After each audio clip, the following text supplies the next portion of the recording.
ಇವತ್ತು ಬಿಜೆಪಿ ಮತ್ತೆ JDS ಅವರು ಕೆಂಗೇರಿಯಿಂದ ಇವತ್ತು ಪಾದಯಾತ್ರೆ ಮಾಡ್ತಾ ಇದ್ದಾರೆ.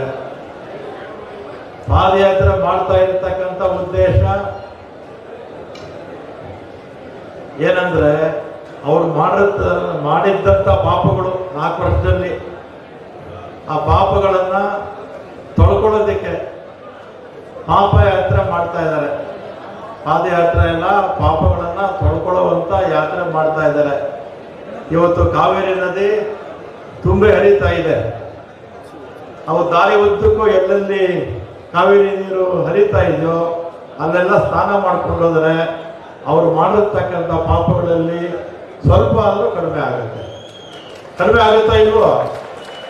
ಅದು ಇದು ಪಾದಯಾತ್ರೆ ಅಲ್ಲ, ಪಾಪದ ಯಾತ್ರೆ.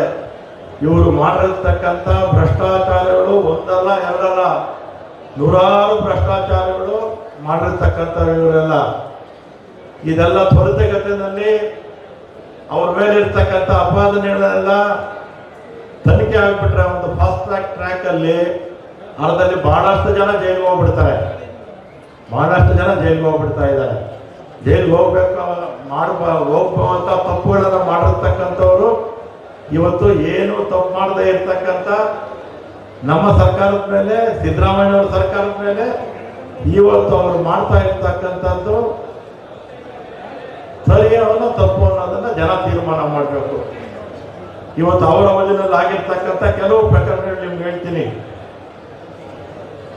ಕೋವಿ ನಿಗಮದಲ್ಲಿ 100 ಕೋಟಿಗಿಂತಲೂ ಹೆಚ್ಚು ಹಗರಣ ಅವರ ಅವಧಿನಲ್ಲಾಗಿದೆ, ತನಿಖೆ ಆಗ್ತಾ ಇದೆ. ಅದನ್ನ ಹಗರಣ ಆಗಿದೆ ಅಂತ ಹೇಳಿದ್ರೆ ಯಾರು? ಗೂಳಿಹಟ್ಟಿ ಶೇಖರ್. ಗೂಳಿಹಟ್ಟಿ ಶೇಖರ್ 2 ಬಾರಿ ಬಿಜೆಪಿ ಶಾಸಕರಾಗಿದ್ರು, 1 ಬಾರಿ ಸಚಿವರಾಗಿದ್ರು. ಅದೇ ರೀತಿ APMCನಲ್ಲಿ 2021ರಲ್ಲಿ ಬಸವರಾಜ್ ಅವರು ಯಡಿಯೂರಪ್ಪನವರು ಮುಖ್ಯಮಂತ್ರಿಗಳಾಗಿದ್ದಾಗ 47 ಕೋಟಿ 16 ಲಕ್ಷ ಟ್ರಾನ್ಸ್ಫರ್ ಆಗಿತ್ತು ಬೇರೆ ಇಲಾಖೆಗೆ. ಬೋವಿ APM ಇದರಲ್ಲಿ ದೇವರಾಜ ಟ್ರ್ಯಾಕ್ಟರ್ನಲ್ಲಿ 48 ಕೋಟಿ ವ್ಯವಹಾರ ಆಗಿದೆ. ಸಂಬಂಧಪಟ್ಟಂತ ಮಾಜಿ ಅಧ್ಯಕ್ಷರು MD ಅವರು ಜೈಲಿಗೆ ಹೋದರು. ಆಮೇಲೆ ಗಂಗಾ ಕಲ್ಯಾಣದಲ್ಲಿ 21-22ರಲ್ಲಿ BS ಯಡಿಯೂರಪ್ಪನವರು ಬಸವರಾಜ್ ಅವರು ಬೊಮ್ಮಾಯಿ ಮಂತ್ರಿಗಳಾಗಿದ್ದಾಗ 430 ಕೋಟಿ ಹಗರಣ ಆಗಿದೆ. ಅದು ಕೂಡ ತನಿಖೆ ಆಗ್ತಾ ಇದೆ. ಪ್ರವಾಸೋದ್ಯಮ ಇಲಾಖೆಯಲ್ಲಿ 2 ಕೋಟಿ 47 ಲಕ್ಷ ವ್ಯವಹಾರ ಆಗಿದೆ. QNX ಅಲ್ಲಿ 19ರಿಂದ 23ವರೆಗೂ ಬಿಜೆಪಿ ಸರ್ಕಾರ ಇದ್ದಾಗ 500 ಕೋಟಿಗಿಂತಲೂ ಹೆಚ್ಚು ವ್ಯವಹಾರ ಆಗಿದೆ. ಇದು ಕೂಡ ತನಿಖೆ ಆಗ್ತಾ ಇದೆ. ಹಾಗೆ ಕೋವಿಡ್ ಅಲ್ಲಿ 2 ವರ್ಷ ಅವಧಿನಲ್ಲಿ 100 ಕೋಟಿ ಅಲ್ಲ 1000 ಕೋಟಿ ವ್ಯವಹಾರ ಆಯಿತು. ಆಗ ಯಾರು ಮುಖ್ಯಮಂತ್ರಿ ಆಗಿದ್ರು? ಯಡಿಯೂರಪ್ಪನವರಾಗಿದ್ರು, ಬೊಮ್ಮಾಯಿ ಅವರಾಗಿದ್ರು, ಶ್ರೀರಾಮುಲು ಮಂತ್ರಿ ಆಗಿದ್ರು, ಇನ್ನೊಬ್ಬರು ಸುಧಾಕರ್ ಅವರು ಮಂತ್ರಿ ಆಗಿದ್ರು. ಇದೆಲ್ಲ ಕೂಡ ನಮ್ಮ CAG-ನಲ್ಲಿ ಬಂದಿದೆ, ಎಲ್ಲಿ ಎಷ್ಟೆಷ್ಟು ಕೋಟಿ ವ್ಯವಹಾರಗಳಾಗಿದೆ ಅಂತ. ಮತ್ತೆ 40% ಹಗರಣ ಎಲ್ರಿಗೂ ಗೊತ್ತು, ಇಡೀ ದೇಶಕ್ಕೆ ಗೊತ್ತು. ಬಿಜೆಪಿ ಸರ್ಕಾರದಲ್ಲಿ 40% ಹಗರಣವನ್ನ ಮಾಡಿದ್ದು. ಅದಾದ್ಮೇಲೆ PSI ಹಗರಣ, ಸಬ್ ಇನ್ಸ್ಪೆಕ್ಟರ್ ರಿಕ್ರೂಟ್ಮೆಂಟ್ ಅಲ್ಲಿ ಕೋಟಿಗಟ್ಟಲೆ ಹಣವನ್ನ ಹೊಡೆದು ಮೆರಿಟ್ ಸ್ಟೂಡೆಂಟ್ಸ್ಗೆ ಅನ್ಯಾಯ ಮಾಡಿದಂಥವ್ರು ಇವತ್ತು ಪಾದಯಾತ್ರೆಯಲ್ಲಿ ನಡ್ಕೊಂಡ್ ಬರ್ತಾ ಇದ್ದಾರೆ. ಆದರೆ ಕೆಲವು ಅಧಿಕಾರಿಗಳು ಜೈಲಿಗೆ ಹೋದ್ರು, ಆದರೆ ಮಾಡಿದವರು ಇವತ್ತು ಮೆರವಣಿಗೆಯಲ್ಲಿ ಬರ್ತಾ ಇದ್ದಾರೆ. ಈ ಹಗರಣ ಕೂಡ ತನಿಖೆ ಆಗ್ತಾ ಇದೆ. ಪರಶುರಾಮ ಥೀಮ್ ಪಾರ್ಕ್ ಅಲ್ಲಿ 11 ಕೋಟಿ ಅವ್ಯವಹಾರ ಆಗಿದೆ. ಪರಶುರಾಮ ಸ್ಟ್ಯಾಚ್ಯೂಗೆ ಡೂಪ್ಲಿಕೇಟ್ ಸ್ಟ್ಯಾಚ್ಯೂ ಇಟ್ಬಿಟ್ರು, ಅವರು ಕೂಡ ಮೆರವಣಿಗೆಯಲ್ಲಿ ಬರ್ತಾ ಇದ್ದಾರೆ ಇವತ್ತು. ಅದೇ ರೀತಿ ಬಿಟ್ ಕಾಯಿನ್ ಹಗರಣ 100 ಕೋಟಿ ಹಗರಣ ಆಗಿದೆ, ತನಿಖೆ ಆಗ್ತಾ ಇದೆ. ಇದರಲ್ಲಿ ಬರ್ತಾ ಇರ್ತಕ್ಕಂಥವ್ರ ಮಕ್ಕಳು ಇದರಲ್ಲಿ ಭಾಗಿಯಾಗಿದ್ದಾರೆ. ನಡ್ಕೊಂಡ್ ಬರ್ತಾ ಇರ್ತಕ್ಕಂಥ ಮುಖಂಡರು ಕೂಡ ಹಲವರು ಭಾಗಿಯಾಗಿದ್ದಾರೆ ಇದರಲ್ಲಿ. ಮತ್ತೆ ಯಡಿಯೂರಪ್ಪನವರ ಆಪ್ತ ಉಮೇಶು ಮತ್ತು ಅವರ ಸ್ನೇಹಿತರ ಮನೆಯಲ್ಲಿ ಸಿಕ್ಕಿದ್ದು 750 ಕೋಟಿಗಿಂತಲೂ ಹೆಚ್ಚು ಅವರ ಆಪ್ತ ಮನೆಯಲ್ಲಿ ಸಿಕ್ತು. ಇದು ಯಾರ್ದು ಅಂತ ತನಿಖೆ ಆಗಬೇಕಾಗಿದೆ.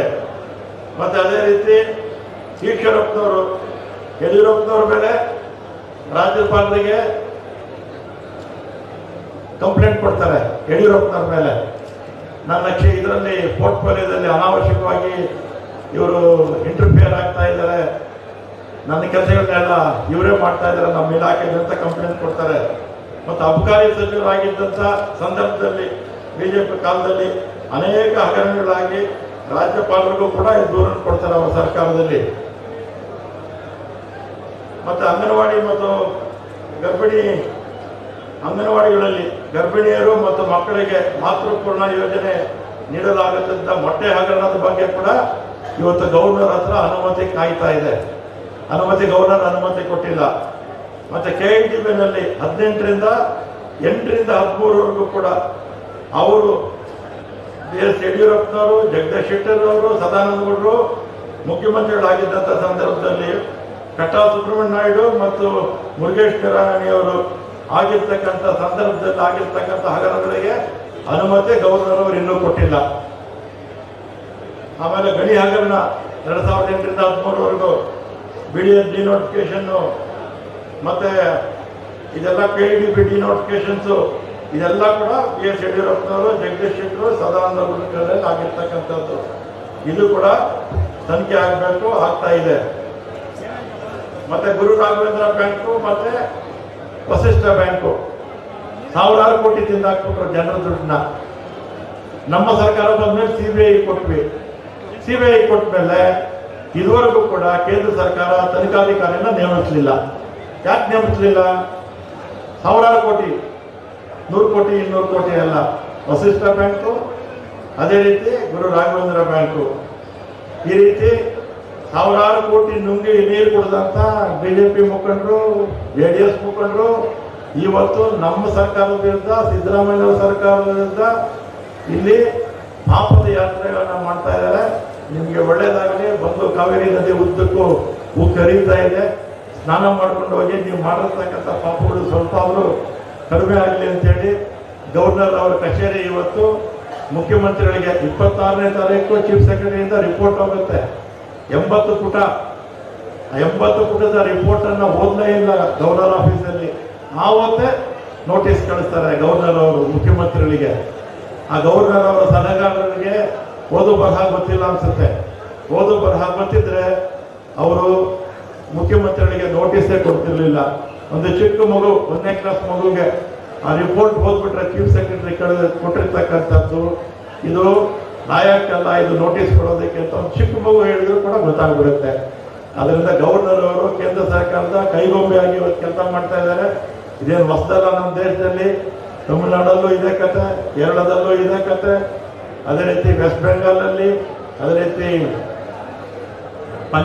ಪಂಜಾಬು ಮತ್ತು ಇದರಲ್ಲಿ ದೆಹಲಿಯಲ್ಲಿ ಎಲ್ಲೆಲ್ಲಿ ವಿಪಕ್ಷಗಳು ಅಧಿಕಾರದಲ್ಲಿದೆಯೋ ಗವರ್ನರ್ಗಳು ಇವತ್ತು ಕೇಂದ್ರ ಸರ್ಕಾರದ ಕೈಗೊಂಬೆಗಳಾಗಿ ಕೆಲಸ ಮಾಡ್ತಾ ಇದ್ದಾರೆ. ಅದರಿಂದ ಇವತ್ತು ಏನು BJPಯವರು ನೀವು ಪಾಪದ ಯಾತ್ರೆ ಮಾಡ್ತಾ ಇದ್ದೀರಾ, ಅದನ್ನು ಈಗಲಾದರೂ ನೀವು ಅದ್ರ ಜೊತೆಗೆ ನಮ್ಮ ವಿರುದ್ಧ ನೀವು ಮಾತಾಡ್ತಾ ಇದ್ದೀರಲ್ಲ, ನಿಮ್ಮ ಅವಧೆಲ್ಲ ಆಗಿರ್ತಕ್ಕಂಥ ಹಗರಣಗಳನ್ನ ಕೂಡ ತನಿಖೆ ಮಾಡಿ ಅಂತ ನೀವು ನಾಳೆ ಬರ್ತಿರಲ್ಲ, ರಾಮನಗರಕ್ಕೆ ಬಂದಾಗ ಹೇಳಬೇಕು ಅಂತೇಳಿ ನಾನು ಮಾತು ಮುಗಿಸ್ತೇನೆ.